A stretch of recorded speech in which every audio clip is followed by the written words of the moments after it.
میں فکر مندی سے ٹہلتا ہوا بار بار اس کمرے کی جانب دیکھ رہا تھا جس میں کچھ دیر پہلے ڈاکٹر میری بیوی کو لے کر گئے تھے۔ دل کی دھڑکن تھی کہ مزید تیز ہوتی چلی جا رہی تھی۔ میری بیوی اندر زندگی اور موت کی جنگ لڑ رہی تھی۔ آنکھوں میں بار بار آنسو آ رہے تھے جنہیں میں بڑی مشکل سے باہر آنے سے روک رہا تھا۔ آخر کو مرد تھا اور مرد روتے اچھے نہیں لگتے۔ مرد کا رونا دنیا کو مرد کی توہین لگتا ہے۔ خیر، میں ایک گہری سانس خارج کر کے ایک بار پھر اپنی کلائی پر بندھی گھڑی کو دیکھنے لگا۔ میری بیوی کو آپریشن تھیٹر میں گئے ہوئے 2 گھنٹے کے قریب کا وقت تو ہو چکا تھا۔ دل میں بے چینی تھی کہ مزید بڑھتی ہی چلی جا رہی تھی۔ اندر ہی اندر گھبراہٹ سے میرا وجود یک ٹھنڈا ہوتا چلا جا رہا تھا۔ مجھے روبینہ کے ساتھ گزرے لمحات یاد آنے لگے۔ وہ کتنا ڈر رہی تھی اس وقت سے۔ اس کا کہنا تھا کہ وہ یہ سب برداشت نہیں کر سکے گی۔ اس میں ہمت اور قوت برداشت بہت کم ہے، مگر میں اسے سمجھاتا رہا کہ ڈرنے کی ضرورت نہیں۔ میری محبت تمہیں کچھ بھی ہونے نہیں دے گی۔ جو جتنا ڈرتا ہے اس پر اتنی ہی زیادہ آزمائشیں آتی ہیں۔ 3 سال بعد وہ ماں بننے والی تھی۔ ہماری پسند کی شادی ہوئی۔ پہلے تو گھر والے ہی نہیں مانے تھے۔ جب منا کر بیاہ کیا تو کئی سال اولاد نہ ہونے پر میرے گھر والوں نے روبینہ میں خوب نقص نکالے تھے۔ وہ بیچاری مجھ سے بھی چھپ چھپ کر روتی رہا کرتی۔ اگر کبھی کچھ پوچھ لیتا تو ہنس کر ٹال دیا کرتی تھی۔ اور آج جب 3-4 سال بعد ہمیں خدا نے یہ خوشی نصیب کی تھی تو میری بیوی پر ایک اور مصیبت آن پڑی تھی۔ ابھی 7واں ماہ چل رہا تھا جب ایک روز سیڑھیاں اترتے وقت روبینہ کا پیر پھسلا اور وہ اپنا توازن برقرار نہ رکھ سکی۔ اس بار بھی اس نے اپنے بچے کو بچانے کی خاطر اپنا رخ موڑ لیا تھا۔ وہ پیٹھ کے بل سیڑھیوں سے گر کر فرش تک آئی تھی۔ اس کا سر نچلی سیڑھی کے کنارے سے لگا تھا۔ میں اس وقت آفس میں تھا جب میری ماں نے کال کر کے مجھے یہ خبر سنائی۔ میں فوراً گھر آیا اور خون میں لت پت اپنی جان سے پیاری بیوی کو دیکھا تھا۔ اس پل میں بہت رویا تھا۔ مجھے لگا شاید روبینہ نے میرا ساتھ چھوڑ دیا ہے۔ اس کے سر میں گہری چوٹ لگی تھی۔ میں اسے لے کر ہسپتال پہنچا۔ اسے خون کی ضرورت تھی۔ اس کی دماغ کی سرجری ہونی تھی۔ میں نے آفس سے قرض لیا اور جتنے بھی اس دور میں قرضے کی اسکیمیں چل رہی تھیں سب سے قرضہ لے کر میں نے لاکھوں روپے اکٹھے کیے اور اپنی روبینہ کا علاج کروانا شروع کر دیا۔ معجزاتی طور پر میرا بچہ محفوظ تھا، مگر روبینہ کومے کی حالت میں جا چکی تھی۔ ڈاکٹرز کا کہنا تھا کہ اگر 3 دن کے اندر روبینہ کو ہوش نہ آیا تو اس کی جان کو خطرہ ہو سکتا ہے۔ وہ وقت میرے لیے انتہائی کربناک تھا۔ میں اپنا سب کچھ روبینہ پر لٹا چکا تھا۔ میں نے ڈاکٹر سے کہا کہ آپ میری بیوی کا اچھے سے اچھا علاج کریں۔ میں ہر حد تک جانے کو تیار ہوں۔ اگر ضرورت پڑی تو اپنا ایک گردہ بھی بیچ کر پیسے اکٹھے کر لوں گا، مگر میری بیوی کو کچھ نہیں ہونا چاہیے۔ ہم دونوں کی محبت مثالی تھی، یہ سبھی جانتے تھے۔ میں ساری رات خدا سے گڑ گڑا کر اپنی بیوی کے لیے دعائیں کرتا رہا کہ اس کی زندگی بڑھا دے۔ میری دعائیں اس پل پوری بھی ہو گئیں۔ میری بیوی کو اگلے ہی روز ہوش آ چکا تھا۔ اس نے جب آنکھیں کھول کر مجھے دیکھا تو اس کی آنکھوں میں آنسو تھے۔ میں خود پر قابو نہ رکھ سکا اور اس کے گلے لگ کر بہت رویا، مگر مجھے دھچکا تو تب لگا جب میری بیوی نے مجھے اپنے قریب دیکھ کر پیچھے دھکیل دیا اور بولی کہ اسفند، مجھے گھر لے کر جاؤ، مجھے یہاں ڈر لگتا ہے۔ وہ چڑ رہی تھی مجھ سے، ہر چیز سے، یہاں تک کہ اپنے وجود میں پل رہے اس بچے سے بھی۔ وہ بار بار اپنے بطن کو ہاتھ لگا کر چڑ کر کہتی کہ اسے ختم کرو، مجھ سے اس کا درد نہیں سہا جاتا۔ میں اس کے الفاظ سن کر الگ ہی پریشان ہو جاتا، مگر ڈاکٹرز کا کہنا تھا کہ یہ ان کی دماغی حالت اور دوائیوں کا اثر ہے، دھیرے دھیرے وہ ٹھیک ہو جائے گی۔ میں تو تشکر بھرے لہجے میں بس یہ شکر ادا کرتا رہ گیا۔ میرے لیے اتنا ہی کافی تھا کہ میری روبینہ صحیح سلامت میرے سامنے تھی۔ یہ 2 ماہ اس نے ہسپتال میں ہی گزارے تھے۔ وہ ایک ساتھ کئی تکالیف سے گزر رہی تھی، مگر میں نے اس کا ساتھ کبھی نہیں چھوڑا۔ قرض کا بھی بوجھ میرے سر پر موجود تھا۔ میں دفتر کے اوقات میں دفتر چلا جاتا، مگر روبینہ کی پل پل خبر رکھتا تھا۔ ساتھ ہی میں نے on line mobile per free lancing کی جابز کرنا بھی شروع کر دی۔ میں 24 گھنٹوں میں صرف 5 گھنٹے آرام کرتا، باقی سارا دن آفس، روبینہ اور پارٹ ٹائم جاب کرنے میں گزار دیا کرتا تھا۔ ان 2 ماہ میں روبینہ کافی کمزور ہو چکی تھی۔ وہ ڈرنے لگی تھی۔ جب ڈلیوری کا وقت نزدیک آیا تو ڈاکٹرز نے مجھ سے ایک پیپر سائن کروایا جس پر لکھا تھا کہ آپریشن کے دوران اگر آپ کی بیوی کو کچھ ہو گیا تو ہم ذمہ دار نہ ہوں گے۔ میرے تو پیروں کے نیچے سے زمین نکل چکی تھی۔ میری روبینہ کو کچھ نہیں ہو سکتا تھا، وہ بہت بہادر تھی۔ وہ یہ وقت بھی ہمت سے پار کر جائے گی، میں یہ جانتا تھا۔ میں نے کپ کپاتے ہاتھوں سے اس پیپر پر سائن کر دیے۔ آپریشن تھیٹر میں جانے سے پہلے میں نے روبینہ کا ہاتھ تھام کر کتنی ہی دیر اس سے دل کی باتیں کی تھیں۔ میرے آنسو اس کے ہاتھ کو بھگو رہے تھے، جبکہ روبینہ تو بس نیم بے ہوشی کی حالت میں تھی۔ میں نے اس کے ماتھے پر اپنا لمس چھوڑا اور پھر ڈاکٹرز اسے آپریشن تھیٹر میں لے گئے۔ تبھی مجھے آپریشن تھیٹر کا دروازہ ایک مخصوص آواز پیدا کر کے کھلتے ہوئے محسوس ہوا۔ میں نے سارے خیالات کو ایک جانب رکھا اور فوراً آنکھیں کھول کر دھڑکتے دل کے ساتھ اس جانب دیکھنے لگا۔ سامنے سینئر لیڈی ڈاکٹر ماسک اتار کر میرے سامنے آ کر کھڑی ہوئی تھی، جن کے ساتھ نرس بھی موجود تھی۔ اس کے ہاتھ میں ایک بچہ تھا۔ میرا تو دل گویا سینے میں ہی اچھلا تھا۔ نرس نے خاموشی سے بچہ میری جانب بڑھایا اور کہنے لگی، یہ لیں، مس روبینہ اسوند نے ایک بیٹی کو جنم دیا ہے۔ اس کے منہ سے یہ سننا تھا کہ میں تو گویا ساکت ہی رہ گیا۔ اس وقت میں کیا محسوس کر رہا تھا، میرے کیا تاثرات تھے، وہ تو صرف ایک باپ ہی جان سکتا ہے جو پہلی بار اپنی اولاد کو گود میں اٹھانے لگا ہو۔ میں مسکرا بھی رہا تھا اور میری آنکھوں میں آنسو بھی تھے۔ میں نے فوراً اس بچی کو نرس سے لیا اور سینے سے لگا لیا۔ بالکل روبینہ جیسی تھی وہ۔ بیٹی کو گود میں لیتے ہی میں نے ڈاکٹر سے پوچھا کہ روبینہ کیسی ہے، وہ ٹھیک تو ہے نا؟ لیڈی ڈاکٹر نے ایک نظر مجھ پر ڈالی اور پھر میری بچی پر، اور پھر سر جھکا کر کہنے لگی کہ سوری، ہم آپ کی وائف کو نہیں بچا سکے۔ ہم نے اپنی طرف سے پوری کوشش کی مگر حالات ہی۔ وہ مزید بھی کچھ بول رہی تھی مگر میں سن نہیں پا رہا تھا۔ مجھ سے سوچنے سمجھنے اور سننے کی حس تو جیسے کھو ہی چکی تھی۔ مجھے اپنا وجود روئی کے جیسے محسوس ہو رہا تھا، بالکل ہلکا۔ میں نے اپنی بچی کو سینے سے بھینچ لیا تھا اور پھر وہیں فرش پر گرتا چلا گیا۔ اس کے بعد کیا ہوا؟ میں کتنی دیر چیخ چیخ کر روتا رہا، روبینہ کو آوازیں دیتا رہا، مجھے کچھ بھی یاد نہیں، کیونکہ میں ایک ہفتے تک کومے کی کیفیت میں رہا تھا۔ جب کومے سے اٹھا تو لگا سب کچھ خواب ہے، کچھ بھی حقیقت نہیں تھا، مگر ہوش آتے ہی سب کچھ ایک فلم کی طرح چلنے لگا۔ میری ماں میرے سرہانے بیٹھی مجھے دلاسے دیتی رہ گئی اور میں بال نوچ کر روتے ہوئے روبینہ کو بلاتا رہ گیا۔ میرے ہاتھ تو خالی ہو چکے تھے، کچھ بھی نہیں بچا تھا میرے پاس۔ دل چاہا کہ اسی پل اپنی جان لے لوں، بھلا روبینہ کے بغیر میرا اس دنیا میں رہنا فضول تھا۔ مگر تبھی میری ماں نے روتے ہوئے میری اور روبینہ کی نشانی میری بچی کو میری گود میں ڈال دیا۔ اسے دیکھتے ہی میں ایک پل کو ساکت ہو چکا تھا۔ وہ معصوم کلی آنکھیں کھولے مجھے ہی دیکھ رہی تھی، جس کے آتے ہی اس کی ماں کا سایہ اسے چھن چکا تھا۔ مجھے جینا تھا اور اسی کی خاطر جینا تھا۔ اس بچی کا کیا قصور جو پہلے ماں بچھڑ گئی اور اب میں بھی چھوڑ کر چلا جاتا۔ میں اسے سینے سے لگا کر بہت روتا رہا۔ کئی ماہ لگے تھے مجھے واپس زندگی کی جانب لوٹنے میں۔ قرضہ الگ سر چڑھ چکا تھا۔ میری بیٹی عروج تو بس مجھے روبینہ کا عکس لگتی تھی۔ میں روزانہ روبینہ کی قبر پر جاتا اور کتنی ہی دیر اس سے دل کی باتیں کیا کرتا تھا۔ میری ماں بوڑھی ہوتی چلی جا رہی تھی، اکثر بیمار رہتی، اس لیے عروج کی دیکھ بھال کے لیے اکثر مجھے آفس سے چھٹی لے کر گھر رہنا پڑتا۔ اب تو دفتر سے بھی نوٹس آنے لگے تھے کہ مزید چھٹیاں کی گئیں تو آپ کو نوکری سے نکال دیا جائے گا۔ آخر کرتا بھی تو کیا؟ ماں بستر پر لگ چکی تھی اور عروج ابھی تک بہت چھوٹی تھی، کس کے سہارے اسے چھوڑ کر جاتا؟ آیا رکھ بھی لیتا، مگر آج کل کی دنیا میں کسی پر بھی اعتبار کرنا مشکل تھا۔ آخر ایک روز اماں مجھ سے کہنے لگی کہ بیٹا تم دوسری شادی کر لو، عروج کو ایک ماں کی ضرورت ہے۔ یہ مجھ سے یا تم سے نہیں بلکہ ایک ماں سے ہی مانوس ہو سکتی ہے، جو ہر وقت اس کے پاس رہے، اس کا خیال رکھے، بچے کی تربیت کرے۔ میری حالت تو تمہارے سامنے ہی ہے۔ اماں کی بات سنی تو دل میں درد سا اٹھا تھا۔ بھلا میں روبینہ کی جگہ کسی اور کو کیسے دے سکتا تھا؟ کبھی بھی نہیں۔ یہ میرے لیے مشکل ترین کام تھا۔ کام کا بوجھ اور قرضہ دینے کی الگ ٹینشن، اس کے ساتھ ساتھ گھر میں بوڑھی ماں اور کمسن بچی کا بھی خیال۔ میں تو ڈپریشن کا شکار ہو چکا تھا۔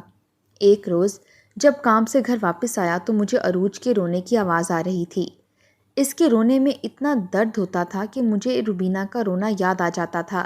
میں بھاگ کر کمرے میں گیا تو سامنے میری بچی بے تحاشا رو رہی تھی، جبکہ میری ماں پاس ہی بیڈ پر بے سدھ سوئی تھی۔ ان کو سویا دیکھ کر مجھے تشویش ہوئی۔ میں نے پہلے تو اپنی روتی ہوئی بچی کو اٹھایا اور پھر اپنی ماں کو جگانے لگا، مگر میرے دل کو دھچکا اس وقت لگا جب میں نے اپنی ماں کے وجود کو چھوا۔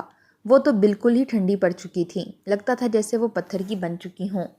میرے دل میں عجیب سے وسوسے آنے لگے۔ میں نے فوراً ڈاکٹر کو بلوایا اور ان کا چیک اپ کروایا۔ مگر ڈاکٹر نے جو خبر مجھے سنائی وہ سن کر میرا وجود کام کر رہ گیا۔ ڈاکٹر کا کہنا تھا کہ آپ کی ماں کا دل 2 گھنٹے پہلے ہی بند ہو چکا ہے، وہ اس دنیا کو چھوڑ کر جا چکی ہیں۔ اتنا سننا تھا کہ میں بکھلا کر اپنی ماں کو ہلانے لگا، مگر انہوں نے کوئی جواب نہ دیا، وہ مجھے چھوڑ کر جا چکی تھیں۔ ایک بار پھر زندگی کی دوڑ میں مزید اکیلا رہ چکا تھا۔ پہلے روبینہ اور اب میری ماں مجھے چھوڑ کر جا چکی تھیں۔ میں اور میری معصوم بچی اب تنہا رہ چکے تھے۔ ماں کی موت کا صدمہ میرے لیے بہت بڑا تھا۔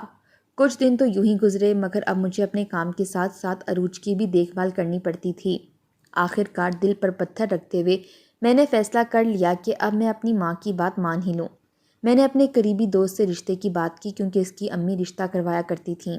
میں نے اپنے اور اپنی بیٹی کے بارے میں سب کچھ بتا دیا کہ مجھے اپنی معصوم بچی کے لیے ایک ماں درکار ہے۔ اسے اس گھر میں کسی چیز کی کوئی کمی نہ ہوگی، مگر بدلے میں میری بچی کو ماں جیسا پیار دینا ہوگا، اس کی دیکھ بھال کرنی ہوگی۔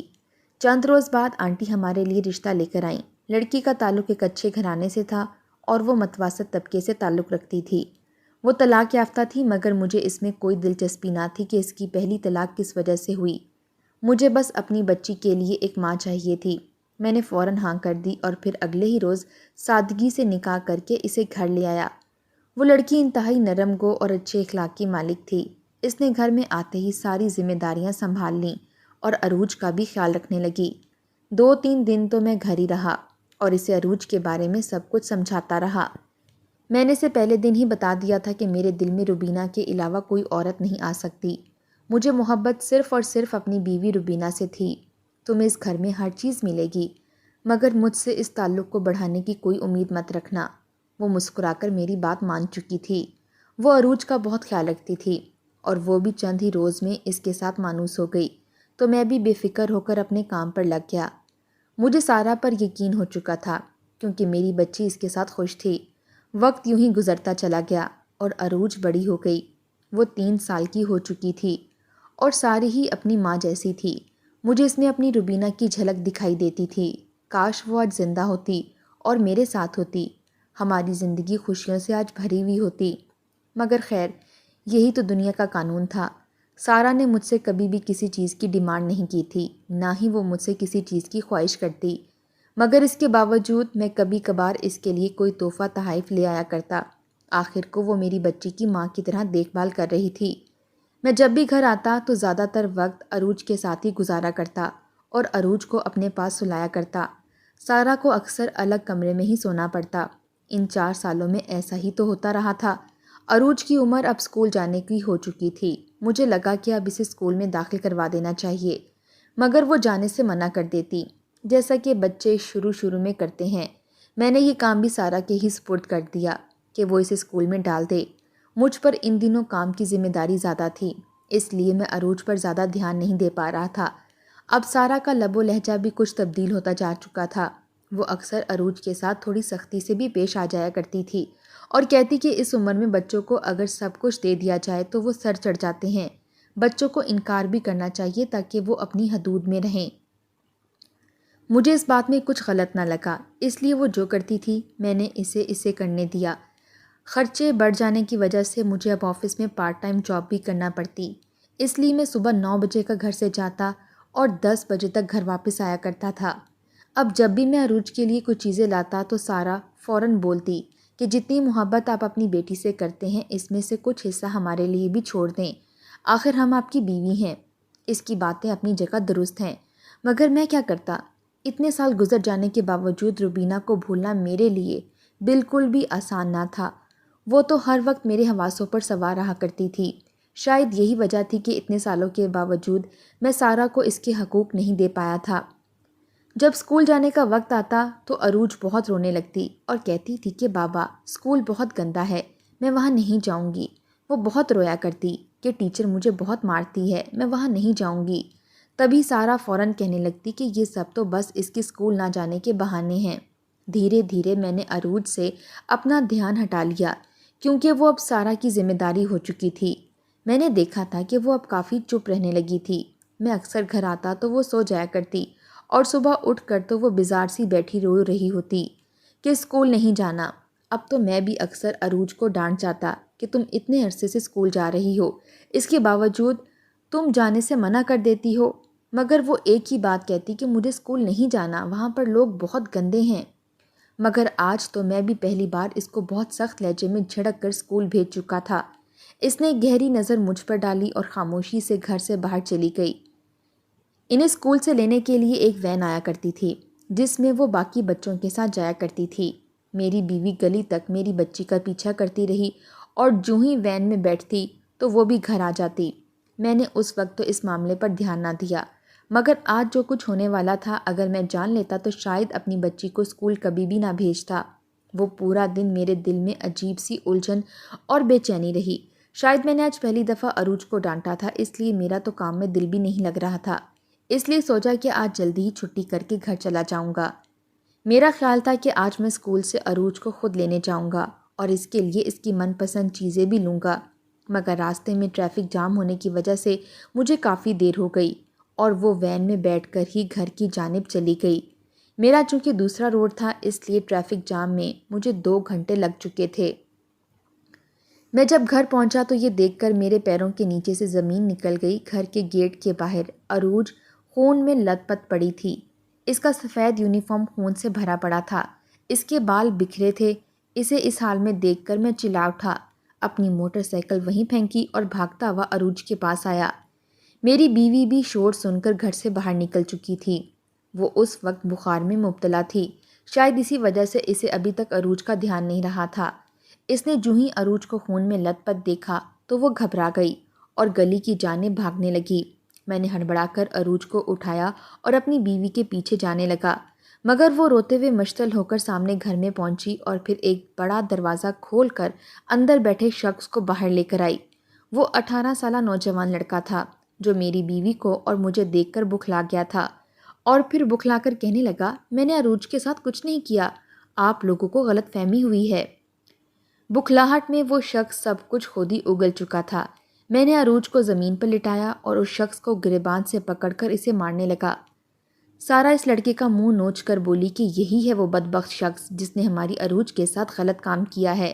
میں کئی روز سے اسے عروج کے پیچھے تعقب میں دیکھ رہی ہوں۔ اس نے عروج کو چیزیں دے کر گھر بلانے کی بھی کوشش کی۔ اس روز میں نے اسے تھپڑ مار کر دور رہنے کا بھی کہا تھا، مگر آج اس نے موقع دیکھ کر ہماری عروج کا یہ حال کر دیا۔ میں نے جب یہ سنا تو میری جان نکل گئی۔ میں نے اس نوجوان کو اتنا مارا کہ اس کا حلیہ ہی بگاڑ کر رکھ دیا۔ میں نے اسے مار مار کر لہو لہان کر دیا تھا۔ میری بیوی میری بچی کو اٹھا کر ہسپتال کی جانب دوڑی تھی اور میں اس لڑکے کو پولیس کے حوالے کر چکا تھا۔ عروج زندگی اور موت کی کشمکش میں تھی۔ ایک بار پھر مجھ پر وہی وقت آن پہنچا تھا۔ میں آج پھر اسی ہسپتال میں کھڑا تھا جس میں کچھ سال پہلے روبینہ کے ساتھ آیا تھا، مگر اس بار میں ہارنا نہیں چاہتا تھا، اپنی بچی کو زندہ سلامت واپس لے کر جانا چاہتا تھا۔ آج میں تقدیر کے آگے بضد کھڑا تھا۔ کچھ دیر بعد ڈاکٹر باہر آیا۔ آج غلط سننا تو شاید میری جان نکل جاتی، مگر ڈاکٹر میرا کندھا تھپ تھپا کر بولے کہ آپ کی بچی اب خطرے سے باہر ہے، فکر کی کوئی بات نہیں، بس ذہنی طور پر تھوڑی ڈر چکی ہے، اس کا بھی علاج ہوا تو وہ بہتر ہو جائے گی۔ میں نے خدا کا شکر ادا کیا تھا اور پھر اپنی بچی کو گلے سے لگا کر کتنی دیر روتا رہا۔ میں سارا پر شک کرنے لگا تھا، مگر اس نے تو اپنی ماں ہونے کا حق ادا کیا تھا۔ میرے دل سے بے ساختہ اس نوجوان جیسے لڑکوں کے لیے بد دعا نکلی تھی جو میری بچی جیسی معصوم بچیوں کے ساتھ اتنا گندا کھیل کھیلتے تھے۔ خدارا اپنے بچوں کو ایسے درندوں سے محفوظ رکھیں، زندگی بار بار موقع نہیں دیتی۔ اس واقعے کے بعد میں سارا کی اور عزت کرنے لگا اور اپنی بچی کے لیے محبت میرے دل میں مزید بڑھ چکی تھی۔ باقی روبینہ اور اس کی یادیں تو شاید آخری سانس تک میرے دماغ سے نکلنے والی نہیں تھیں۔